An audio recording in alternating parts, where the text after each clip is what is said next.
এই সরকার পট পরিবর্তন করে ব্রাউনবাড়িয়া প্রোগ্রামে গেছিলাম। ব্রাউনবাড়িয়া প্রেস ক্লাবে সাংবাদিকরা আলোচনা করতে চাইলো, গেলাম, একটু দেখা সাক্ষাৎ করি। বললো দেশটা কোথায় যাচ্ছে ভাই? আমি কেন, কি হয়েছে লিডার বলেন, কেন কি? সব সাংবাদিকরাই আছে। বলে পরশু দিনে আমাদেরকে ডিসি সাহেব ডেকেছেন, নতুন ডিসি এসছেন, ডেকেছেন আমাদেরকে। তো ডেকে বলছেন, ফার্স্ট কথাটা হচ্ছে আমি কিন্তু জামাতের লোক। তাহলে এরকম বলছে সবাইকে? হ্যাঁ এরকমই বলছে।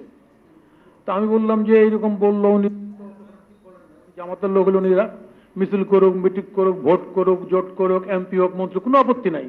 Why in the chair of DC, যে ডিসির চেয়ারটা রাষ্ট্র এবং জনগণের সংযোগ, ব্রিজ বিটুইন গভর্নমেন্ট পাবলিক, এখানে শুনে আওড়াচ্ছেন কি জন্য? এটা এখন শুনেন আওড়াচ্ছেন কেন? শুনেন আওড়াচ্ছেন এই কারণেই, এই যে মাহফুজ আলম সাহেব, মাহফুজ সাহেব যে তথ্য উপদেষ্টা, উনি বলছেন যে ক্ষমতায় যাওয়ার পর দুটো দল ভাগ করে নিল, একজন ডিসি, একজন এসপি, একজন ভিসি, ভাগ করে তো নিল। তা আপনারা কি গণ আন্দোলনে এই যেটা তোমার অভ্যুত্থান হয়ে গেল, যে অভ্যুত্থানে সে গোষ্ঠী সব পলায় গেল, ডিসি, এসপি, ওসি, সচিব পলায় গেল, ডিমান্ডটা কি ছিল? বৈষম্য। ডিমান্ডটা কি ছিল? ন্যায়ের শাসনের। তা আপনারা দৌড়ায় কেন গেলেন দুটো দল?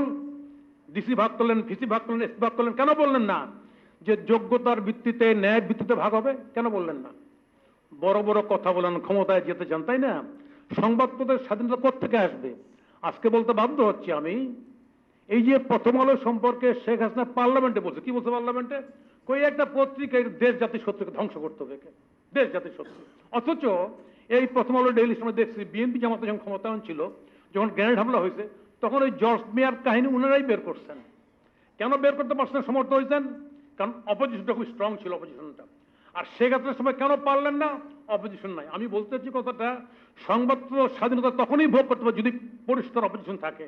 আমাদের দেশে ইতিবাচক অপোজিশন কখনো হয় না। আমরা গোটা সোসাইটিতে, কি সাংবাদিক, কি রাজনীতিবিদ, আমরা একটা রোগে আক্রান্ত, অসুস্থ আমরা।